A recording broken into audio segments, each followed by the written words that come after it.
오늘 말씀은요. 열왕기하 5장 17절 말씀입니다. 열왕기하 5장 17절. 구약성경 568페이지에 있습니다.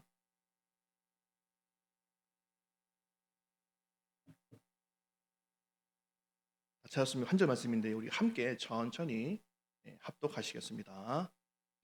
나아만이 이르되 그러면 청하건대 노새 2마리의 실을 흙을 당신의 종에게 주소서. 이제부터는 종이 번제물과 다른 희생 제사를 여호와 외에 다른 신에게는 드리지 아니하고 다만 여호와께 드리겠나이다. 아멘. 오늘 이 열왕기하 5장에는요. 우리가 잘 아는 두 명의 사람이 나옵니다. 누구입니까? 한 명은 아람 왕의 군대 장관 나아만이고 또 한 명은 누굽니까? 엘리사의 사환이었던 게하시죠. 예. 나아만 장군은요, 이 이방 민족의 사람이죠.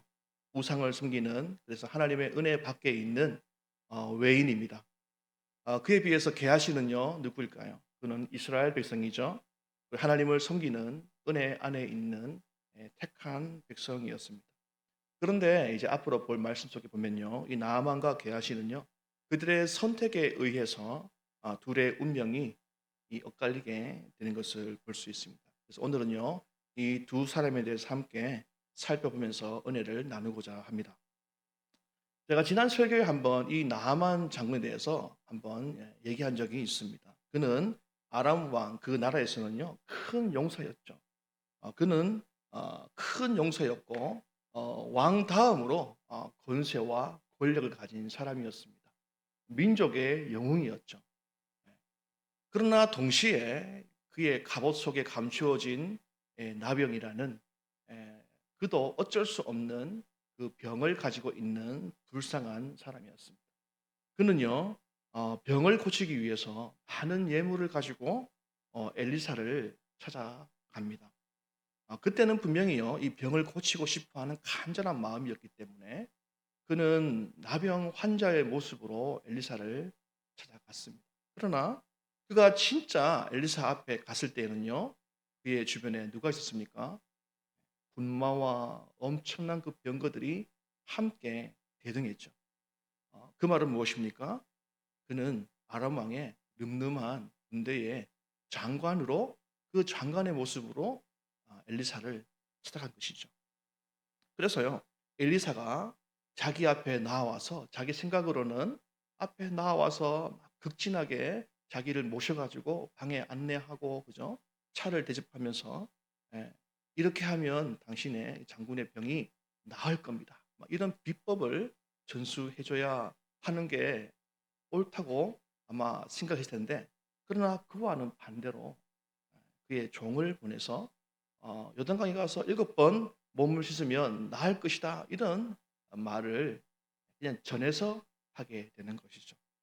그래서 자신을 아주 그렇게 치부한 이 엘리사에 대해서 화를 참지 못합니다. 분노하죠. 그래서 그 말을 듣지 않고 떠나려고 했던 모습을 우리는 기억합니다. 그런데 그의 종들의 말을 듣고 그 마음을 바꾸게 되죠. 그래서 교만한 마음을 꺾고 다시 한 번 더 겸손한 마음을 되찾고 엘리사의 그 말에 하나님 그 말씀에 순종하게 될 때에 병이 낫게 되는 그 은혜를 받는 사람이 되는 모습을 우리는 지난 설교 시간에 보았습니다. 네. 그리고 오늘 이 말씀에서는요, 나아만은요, 자신의 병이 깨끗하게 낫게 되자 그는 즉각적으로 이스라엘의 하나님 앞에 자기의 모습을, 반응을 하는 모습을 봅니다. 그게 무엇이냐 하면 이스라엘의 하나님이 참 하나님이다라는 사실, 그것을 믿게 되고, 그리고 이 15절 말씀을 우리가 함께 읽으면 좋겠는데요. 이 15절에 보면요. 엘리사 앞에서 엄청난 신앙의 고백을 하게 됩니다. 우리 15절 말씀인데요. 함께 읽겠습니다. 나아만이 모든 군대와 함께 하나님의 사람에게로 돌아와서 그의 앞에 서서 이르되 내가 이제 이스라엘 외에는 온 천하에 신이 없는 줄을 아나이다. 청하건대 당신의 종에게서 예물을 받으소서 하니 내가 이제 이스라엘 외에는 천하에 신이 없는 줄을 아나이다. 이것이 바로 이 나만 장군의 고백이 되는 것입니다. 이방인의 사람으로서 이방 신을 믿던 그가 이처럼 신앙 고백을 하는 것은요, 엄청난 대단한 일이죠. 이런 일이 잘 없죠. 근데 그는요, 오직 이스라엘의 하나님만이 유일하신 진정한 신이심을 고백하고 있는 것입니다. 그리고 나아만은요, 자신을 엘리사의 종이다, 하나님의 종이다, 이렇게 이야기를 하고 있죠. 나아만은요, 장군으로서 종이 어떤 존재인지, 종이 어떤 일을 하는지 너무나 잘 아는 사람이죠. 그럼에도 자신을 종이라고 이렇게 부르는 것은요, 그가 이 엘리사 앞에서 또 그 하나님의 그 말씀 앞에서 얼마만큼 겸손해졌는가라는 것을 우리가 잘 알 수 있게 해주는 부분이기도 합니다. 자, 그러나 이런 나아만이었지만요. 그러나 나아만의 신앙에는요, 분명한 한계가 있는 것이죠. 우선 나아만은요, 하나님께 깨끗함을 받은 대가로 예물을 드리고자 합니다. 예물을 드리는 것이 뭐가 그렇게 잘못됐는가? 저희도 예물을 드리지 않습니까? 이런저런 감사의 이유로 예물을 드리기도 하는데, 그러나 이 당시에 이 이방 신들을 믿는 사람들, 이방 신을 믿는 사람들은요, 그 축복의 대가로서 자기의 신에게 이런 예물들을 바치는 어떤 그런 의례가 있었습니다. 그래서 이 나아만은요, 그 일환의 하나로서 지금 하나님께 예물을 드리고자 하는 것이죠. 이방 신과 하나님이 다른 것이 무엇이 있습니까? 하나님은 구하는 자에게 회개하고 하나님을 찾는 자에게 그 은혜와 사랑을 값없이 주시는 분이시죠. 그러나 이방 신은 어떻습니까? 대가를 지불함으로 축복을 받는 것입니다. 그래서 예전에 몰렉에게 자신의 아이들을 산채로 태웠지 않습니까? 그만큼 지극정성을 보여야만 이방 신으로부터 축복을 받는 것이죠. 우리 안에는 아마 없지 싶은데 무당에게 점 치러 갈 때 그냥 가면 점 쳐줍니까? 안 쳐주죠. 합당한 돈을 지불하지 않으면 점도 안 봐줘요. 그게 바로 이방 신입니다. 그러나 우리의 하나님은 그런 분이 아니라는 것이죠. 지금 나아만은요, 이방 신을 섬겼던 그런 익숙한 그 행동을 지금 하나님께도 하고 있는 것입니다. 그래서 엘리사는요, 그 예물을 받지 않습니다. 그것이 16절에 나오는데요. 우리 함께 읽어보겠습니다. 이르되 내가 섬기는 여호와께서 살아계심을 두고 맹세하노니 내가 그 앞에서 받지 아니하리라 하였더라. 나만이 받으라고 간구하되 그가 거절하니라. 아멘. 엘리사가 나만의 예물을 받지 않은 이유는요, 여러 가지가 있겠지만 무엇보다 모든 영광을 받으셔야 될 분이 누구이십니까? 바로 하나님이시기 때문에 그런 것이죠. 자기가 그 영광을 받아서는 절대로 안 되는 것이고, 또 이방 신들처럼 그 대가를 바라는 그 하나님으로 오해되어서도 안 된다라는 것이죠. 오직 지금 이 나만의 신앙은요, 어떻게 보면 초신자죠. 어린 아이와 같은 그런 신앙인 것입니다. 이제 신앙 고백을 했지만 이제부터 그는 신앙을 배워가는 것이죠. 하나님을 알아가야 되는 그 처음 단계의 그 출발선에 서 있게 되는 것이죠. 그래서 이런 행동을 하게 되죠. 만약 믿음의 사람이 예물을 가지고 왔다면 이 엘리사가 받지 않았을까요? 받았겠죠. 받지 않았겠습니까? 예. 믿음으로 드리는 예물은 분명히 받았을 겁니다. 그리고 그 당시에는요, 제사를 드릴 때 뭐 동물과 이 곡식들을 드렸었죠. 그리고 이 10의 1조도 바치는 그런 의무도 있었습니다. 그러나 이 엘리사가 그 제물을 받지 않은 것은 바로 이런 이유 때문이었던 것을 보게 됩니다.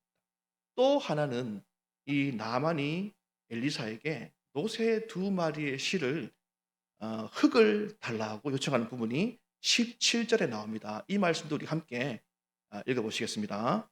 나만이 이르되 그러면 청하건대 노새 두 마리의 실을 흙을 당신의 종에게 주소서. 이제부터는 종이 번제물과 다른 희생 제사를 여호와 외에 다른 신에게는 드리지 아니하고 다만 여호와께 드리겠나이다. 아멘. 나만이요 이스라엘의 그 흙을 원하고 있습니다. 왜 원할까요? 그 말씀이 나오죠. 7절에 이제부터는 번제물과 희생 제사를 어떻게 해요? 오직 여호와께만 드리려고 했기 때문에 흙을 요구하고 있는 거예요. 이것은 당시에 또 이 제사 문화에 대해서 우리가 조금 더 알 필요가 있습니다. 당시의 그 사람들은요, 각 민족이나 지역마다 그것을 관장하는 신이 있다라고 생각을 했었습니다. 저희 나라도 뭐 그런 게 있죠. 뭐 지방령이라고 하기도 하고, 뭐 산에도 뭐 산신령이 있고, 뭐 바다에도 뭐 해신인가요? 모르겠습니다. 아무튼 그런 것처럼 그 당시에도 이런 지역을 관장하는 지역신이 있다라고 믿고 있었어요. 그래서 나만은요 이스라엘의 흙, 그 흙을 자신이 사는 곳으로 가져가려고 했던 거예요. 이건 역시 아직 신앙의 이 초보이기 때문에 하나님을 오해해서 나온 그런 생각과 행동인 것이죠. 우리가 알고 있는 하나님은 어떤 분이십니까? 다 아시지만 그렇죠? 다음 주에 우리가 이제 학습과 또 이제 세례가 있는데 문답에 나옵니다. 하나님은 창조주이시죠. 그리고 스스로 계시는 분이시고 또 그분은 항상 변함이 없는 분이시고 또 그분은 완전하시고 모든 것들을 아시고 모든 것들을 할 수 있는 분이시다. 이렇게 학습 세례 문답에 잘 나와 있습니다. 네. 이런 사실을 우리는 알고 있지만 나만 장군의 입장에서는 알 수가 없죠. 누가 가르쳐 준 사람이 없기 때문에 그렇죠. 그래서 나만은요 자기의 어떤 생각과 이 경험들을 통해서 알고 있는 신에 대한 경외함, 신을 섬기려고 하는 그 모습을 지금 보여주고 있는 거예요. 우리 주변에도 이 나만과 같이 이런 미숙한 신앙으로 하나님을 섬기는 성도들이 적지 않는 모습을 어 봅니다. 아직까지도 제가 모서리에 앉으면 뭐라 하시는 우리 어머님 전혀 상관없지 않습니까? 문지방을 자꾸 밟지 말라고. 그래서 문지방 없는 집을 사야 되는데 문지방을 밟으면 자꾸 뭐라 하셨던 기억이 저는 있어요. 왜 저는 그런지 잘 이해는 되지 않지만 아무튼 모서리, 문지방 제 머리에 지금 각인되어 있지 않습니까? 예. 우리 하나님을 믿어도 우리 안에는요 좀 이런 것들이 아직 많이 남아 있는 거예요. 예. 말씀에서 무엇을 이야기하시는가? 그것을 우리가 조금 더 배우고 또 연구하고 날마다 말씀을 묵상하면서 그것을 알아가서 성경의 말씀대로 하나님의 말씀대로 우리가 바르게 하나님을 알고 섬겨가야 함에도 불구하고 때로는요 우리 생각, 그죠? 우리의 어떤 그런 경험들 그리고 여기저기서 주워 들었던 그런 말들, 그죠? 그런 말들을 가지고 우리가 하나님을 이해하기도 하고 하나님을 섬기기도 한다라는 것입니다. 우리 아이들이요. 이 좀 어렸을 때 저한테 이런 질문들을 늘 하곤 했어요. "아빠는 하나님의 음성을 들어?" 이런 얘기죠. 많이 들으셨죠? 예. 많이 들었을 겁니다. 그럼 제가 말하죠. "하나님의 음성을 당연히 듣지." 이러면 "어떻게 하나님의 음성을 듣는 거야? 하나님의 음성이 어때?" 뭐 이렇게 물었던 기억이 납니다. 아 아직까지 이제 하나님의 음성을 어떻게 듣는지 모르는 그때 초보의 신앙인 것이죠. 배워가는 신앙이기 때문에 충분히 그럴 수 있습니다. 그러면 제가 이제 하나님의 음성을 듣는 방법에 대해서 막 이렇게 이야기를 해 주죠. 하나님의 음성을 듣는 방법은 한 가지가 아니야. 말씀을 통해서도 우리가 들을 수 있고 설교를 통해서도 들을 수 있고 또 찬양하는 중에 기도하는 중에도 하나님의 말씀을 들을 수 있지. 때로는 꿈과 환상으로도 들을 수 있고 또 마음속에 어떤 확신이나 다른 사람의 어떤 그런 입술의 그 고백을 통해서 말을 통해서도 우리는 들을 수가 있어. 그리고 어떨 때는 정말 귀에 쟁쟁하게 들리는 그 음성으로도 들을 수가 있지. 때로는 내가 낙심한 상황 가운데에 깊은 슬픔과 절망 속에 있을 때에도 하나님이 이야기할 때가 있어. 그리고 내가 정말 절망 속에서 살아갈 그때에도 하나님께서 아빠한테는 이야기할 때가 있었어. 이야기를 합니다. 그러면서 근데 아빠가 이렇게 하나님의 음성을 이렇게 들었을 때 그중에서 어 가장 확실한 응답은 제 개인적인 겁니다. 확실한 응답은 말씀인 것 같아. 다른 것들은 시간이 지나면 참 가물가물해져 가지고 잘 모르겠어. 그때 진짜 내가 그렇게 받아들였는지, 하나님께서 진짜 그렇게 말씀하셨는지 헷갈릴 때가 종종 있어. 얘가 이렇게 얘기를 해 줍니다. 근데 하나님의 말씀은 변함이 없더라고요. 제가 얘기를 하죠. 하나님의 말씀은 제가 10년 전에 들었던 말씀도 지금까지 그대로 있고 20년 전에 들었던 그 말씀도 지금까지도 저를 잊게 만드는 그 말씀으로 있다라고 우리 아이들에게 이야기를 해줄 때가 있었습니다. 아 이처럼요. 이 다른 것 이 나만의 신앙은요. 우리 아이들처럼 이렇게 초보인 거예요. 아직 걸음마인 거죠. 예. 그래서 하나님을 믿는 것에 많은 한계를 나타내 보이고 있는 것입니다. 아직 진정한 믿음으로 나아갈 수는 없는 거예요. 그러다 보니까 어쩌면요. 이 세상과 적당하게 타협하는 어떤 그 신앙으로 머물 가능성도 있는 것입니다. 우리 18절 말씀을 읽어 보시면요. 조금 더 알게 되는데요. 한번 읽어 보겠습니다. 오직 한 가지 일이 있사오니 여호와께서 당신의 종을 용서하시기를 원하나이다. 곧 내 주인께서 림몬의 신당에 들어가 거기서 경배하며 내가 내 손을 의지하시매 내가 림몬의 산당에서 몸을 굽히오니 내가 림몬의 신당에서 몸을 굽힐 때에 여호와께서 이 일에 대하여 당신의 종을 용서하시기를 원하나이다 하니 아멘. 나만이 가지고 있는 정말 안타까운 현실입니다. 나만은요 이방 나라의 장군이에요. 대충 숨어서 살 수 있는 그런 사람이 아니라 이인자와 같이 권력과 힘과 이 모든 것들을 가지고 있는 사람이라 너무 눈에 띄는 사람인 것이죠. 왕의 가장 충성되고 충직된 신하로서 늘 왕 곁에서 왕을 보필해야만 하는 그런 사람인 것입니다. 그러다 보니까 자기가 원치 않아도 어쩔 수 없이 왕이 가는 곳이면 다 가야 되는데 그곳 중에서 우상에게 절하는 곳도 있는 거예요. 그 곳까지 나아갈 수밖에 없는 그런 안타까운 상황들이 이제 나만의 눈앞에 이렇게 보여지게 되는 것입니다. 그래서 이 오직 한 가지 일이 있다 이렇게 이야기하는 거예요. 이것이 무엇을 의미할까요? 오직 한 가지 일. 그러니까 우리가 흔히 사용하는 이것은 안 될 것 같아요. 요것만큼은 안 되겠습니다. 그죠?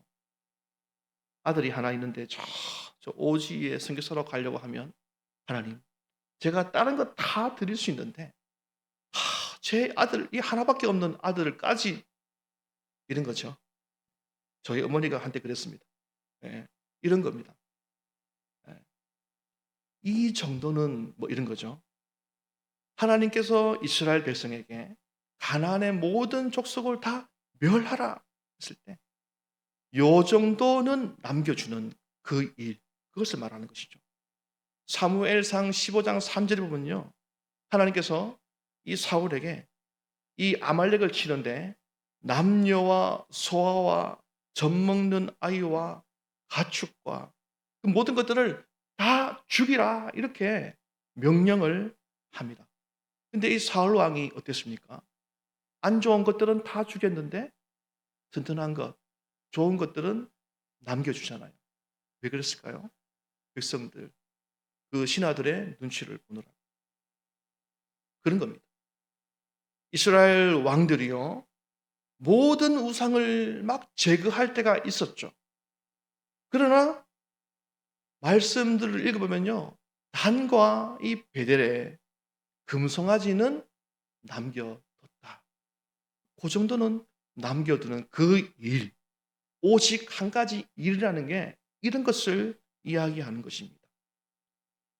세상과 타협할 때 사용하는 말이죠. 철저하고 완벽하게 말씀을 지키는 것과 비교할 때 정반대의 개념이 되는 말입니다.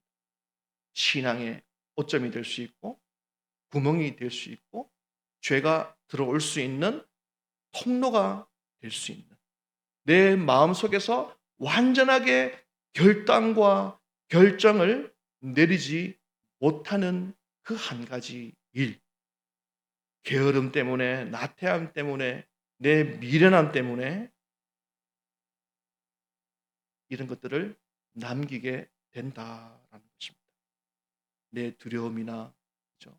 내가 너무 사랑하기 때문에 하나님의 말씀을 철저하게 지키지 못하는 그 신앙의 태도를 가리키는 말이 될 수도 있는 거예요. 우리에게는요, 이 나아만과 같은 이 오직 한 가지 일이 없는지를 우리는 철저하게 잘 살펴봐야 하는 것입니다.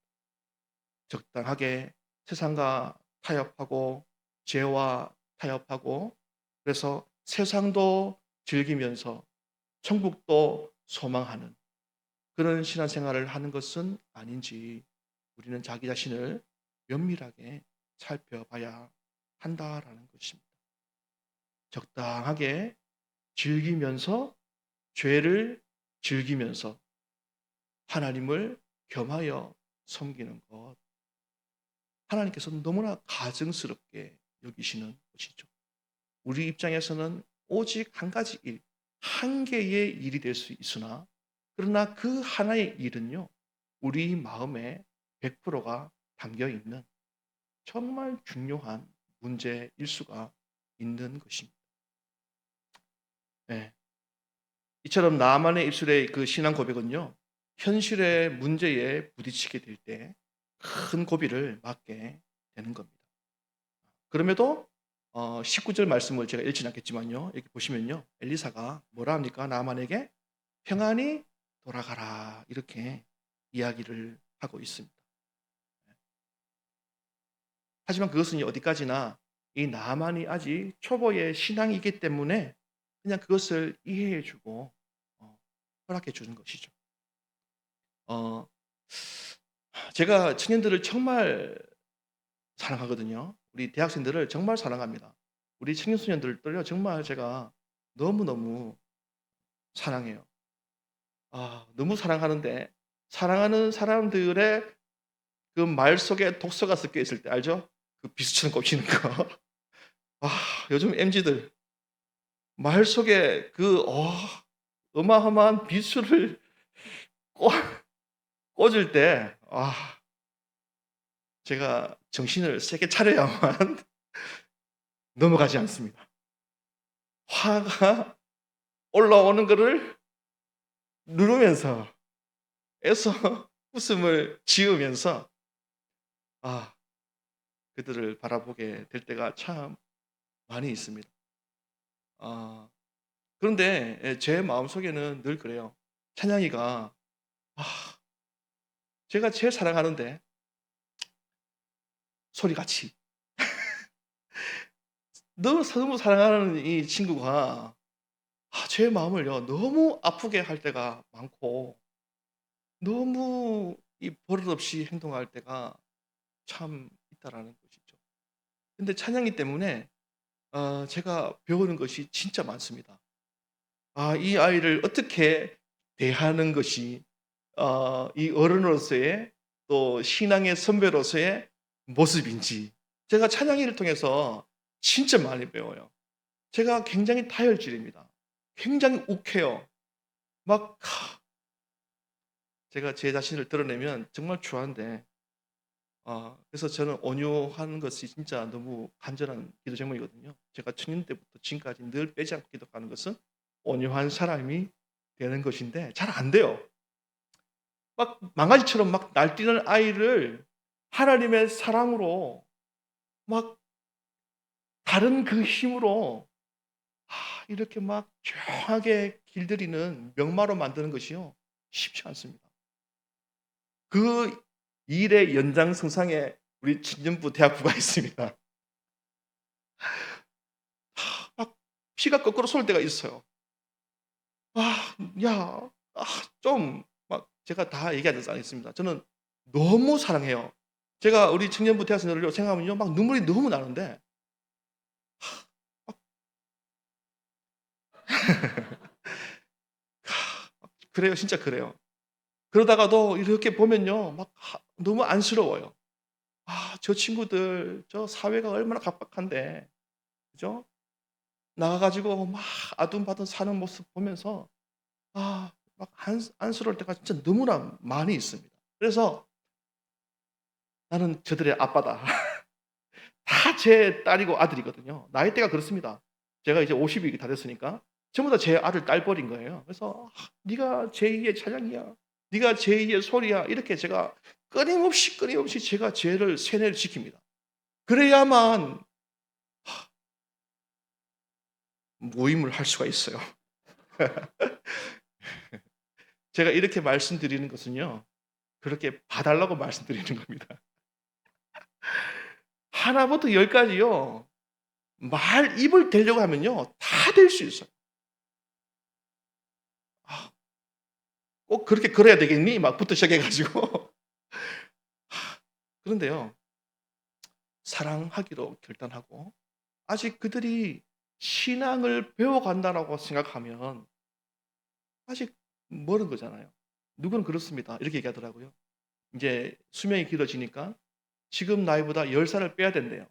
그러니 청년부에서 10살 빼면요. 다 10 대예요. 20 대도 들어 있긴 하지만. 그러니까 그렇게 보는 겁니다. 군대 갔다 와도 똑같아요. 별 다르지 않아요. 우리 청년들을 대학생들을 그렇게 봐 주십시오. 우리 청소년들이 슬리퍼를 신고 오는 모습이 다소 눈에 거슬리더라도 반바지를 입고 오는 모습이 다소 꼴 보기 싫어도 제 마음속에는 그들이 언젠가는 하나님의 은혜를 깨닫게 되면 여기에 설 날이 있지 않겠습니까? 저 선교지에 가든지 하나님께서 그렇게 좀 이끌어 갔으면 좋겠습니다. 예. 제가 사랑했던 현지의 그 청년 한 명, 제가 한 영혼을 정말 좋아하는데요. 왜냐하면 한 영혼을 얻기가 중동에서는요, 너무 힘들기 때문에 그렇습니다. 제가 10년 동안 그렇게 한 명 한 명을 위해서 기도하고 '저 친구가 돌아올 것인가.' 그렇게 간절히 보다 보니까 한 명 귀한 줄을 알겠더라고요.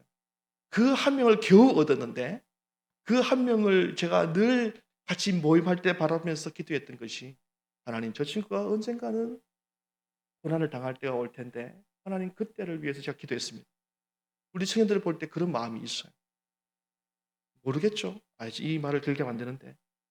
애 둘 셋 놓으면 기도할 시간 언제 있습니까?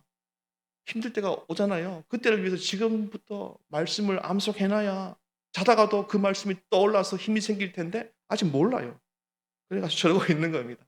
그래서 긍휼한 마음으로 기도해 주시고 제가 지금 이 말을 길게 한 이유가 있습니다. 교사가 필요합니다.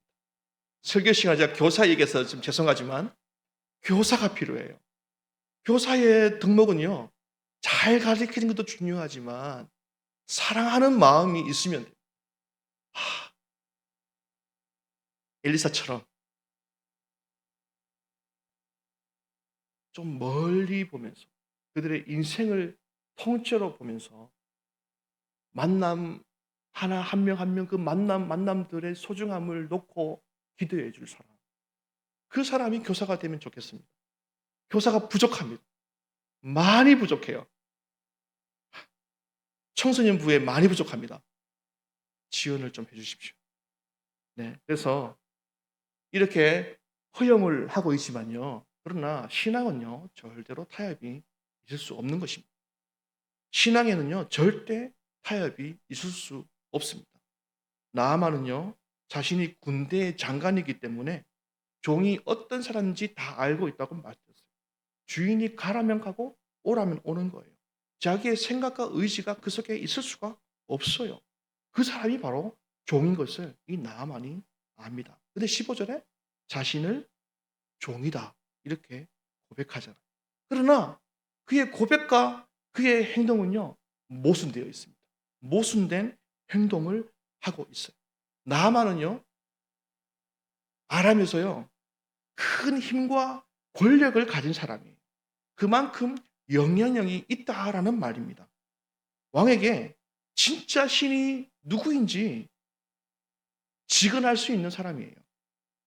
어떤 사람에게도 이스라엘의 하나님만이 참 신이야, 유일한 신이야, 이 말을, 이 증거를요, 할 수 있는 위치에 있는 사람입니다.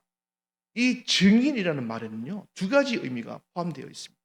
첫째는 증거자라는 뜻이 있고요. 둘째는 순교자라는 뜻이 있습니다. 그러니까요, 과거에요, 어떤 일에 내가 증인으로 설 때는요, 그것은 뭐냐면 내 생명을 담보로 증언을 하는 거예요. 그래서요, 내가 세상에서 이루어 놓은 모든 것들을요, 지키면서 하나님을 잘 섬긴다. 어렵습니다. 한계가 분명히 있습니다. 적당하게 내 정체를 섬기면서 신앙생활을 한다. 분명히 한계점에 도달하게 되는 것입니다. 조금 긴 말씀인데요. 요한복음 9장 21절에서 28절까지 말씀인데요. 우리 홀수절은 우리 남자분이 읽고 짝수절은 우리 여자분이 한번 읽어보겠습니다. 됐죠? 자, 안 되나요? 제가 읽겠습니다. 그러나 지금 어떻게 해서 보는지 또는 누가 그 눈을 뜨게 하였는지 우리는 알지 못하나이다. 그에게 물어보소서. 그가 장성하였으니 자기 일을 말하리이다. 그 부모가 이렇게 말한 것은 이미 유대인들이 누구든지 예수를 그리스도로 시인하는 자는 출교하기로 결의하였으므로 그들을 무서워함이로라. 이에 그들이 맹인이었던 사람을 두 번째 불러 이르되 너는 하나님께 영광을 돌리라. 우리는 이 사람이 죄인인 줄 아노라.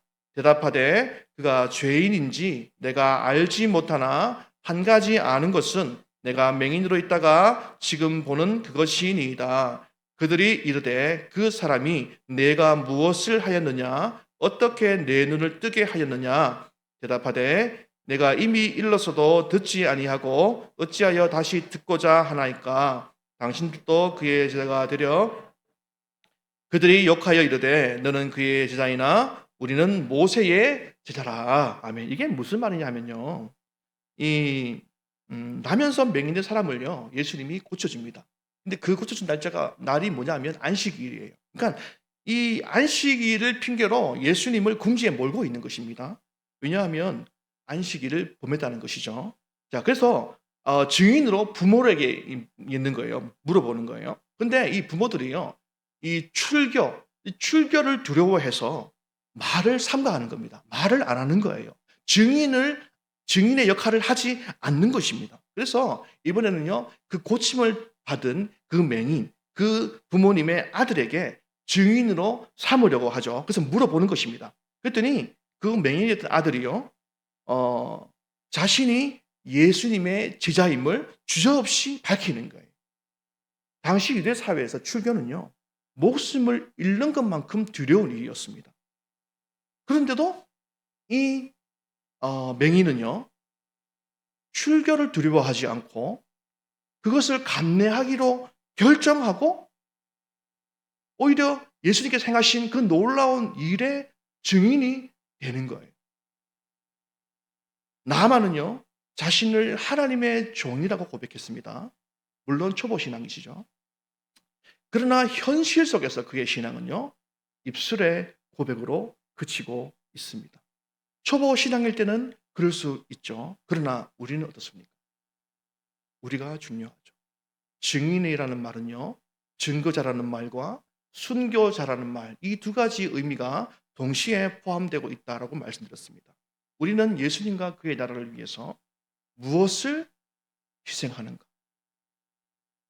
나의 무엇을 지금 하나님께 내어드리고 있는 것인가? 나는 내 것을 다 지키려고 꼭꼭 잡고 하나님의 증인의 삶을 살고 있는 것인가? 우리는 우리 모습을 잘 봐야 되는 것입니다. 베드로는요, 한 번에 큰 쓴잔을 맛보았죠. 그러나 그 이유 어떻습니까? 주는 그리스도시요 살아계신 하나님의 아들이십니다. 이 말씀, 이 고백대로 살아갔습니다. 마르다는요, 요한복음 11장 27절에 주는 그리스도시요 세상에 오시는 하나님의 아들이신 줄을 내가 믿습니다라고 고백한 이후에 그는 섬김의 삶을 사는 거예요. 마리아도 마찬가지입니다. 신앙의 고백 이후에 입술의 고백으로 끝나는 것이 아니라 자기의 대가를 지불하는, 자기가 가진 것을 잃을 수도 있는 그 위험성을 안고서라도 삶을 살아내는 것입니다. 하나님의 종은요, 자기의 십자가를 지고 예수님께서 가신 그 고난의 길, 그 십자가의 길을 따라가는 자인 것입니다. 게하시가 두 번째 볼 인물인데요, 이건 설명할 필요도 없습니다. 가룟 유다와 같이 하나님보다 돈을 더 사랑하는 자죠. 그래서 나만에게 가서요, 거짓말로 돈을 받습니다. 그리고는 엘리사에게 거짓말로 그 사실을 숨기죠. 결국 나만의 문둥병이 누구에게 갑니까?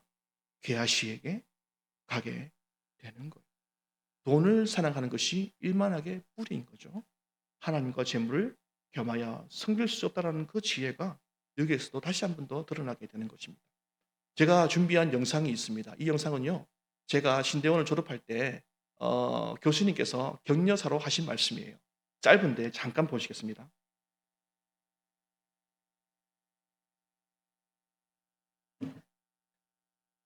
자, 아마 못 들을 수도 있습니다.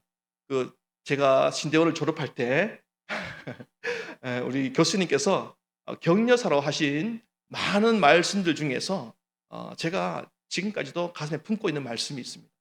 그 격려사의 영상을 한번 보겠습니다. 졸업 이후에 사회 현장에 갔을 때 내가 충성하고 있는 대상이 그리스도라는 사실 하나만 기억하고 잘 견뎌내시길 바랍니다. 짧죠? 정말 짧습니다. 내가 충성하는 충성의 대상이 그리스도이신가? 이 말씀을요, 저는 평생에 격려사로 저는 간직하고 있습니다. 잊을 수가 없어요. 우리는 하나님의 종입니다. 우리가 어제 은퇴식과 또 임직식을 했지 않습니까? 은퇴를 하셔도 또 새로 임직을 하셔도 우리는 하나님으로부터 그리스도인으로서의 사명을 받은 자죠.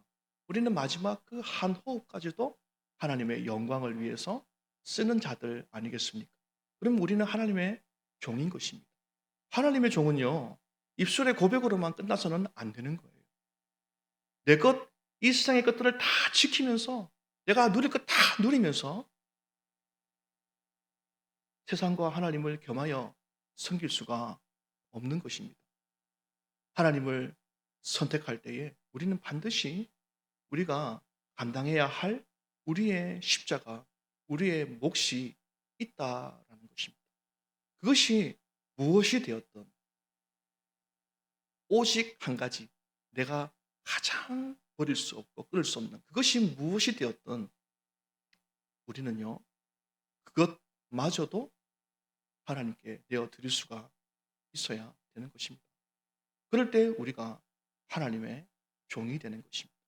하나님의 종은요, 우리의 의지와 우리의 노력으로만 하는 것이 아니죠. 잠언서 25장 말씀에 이 충성된 사자의 그 말씀이 나오죠. 능히 그 주인의 마음을 시원하게 하기 위해서 뭡니까? 추수 날짜의 그 더운 날에 얼음 냉수를 갖다 주는 그 마음, 그 종의 마음.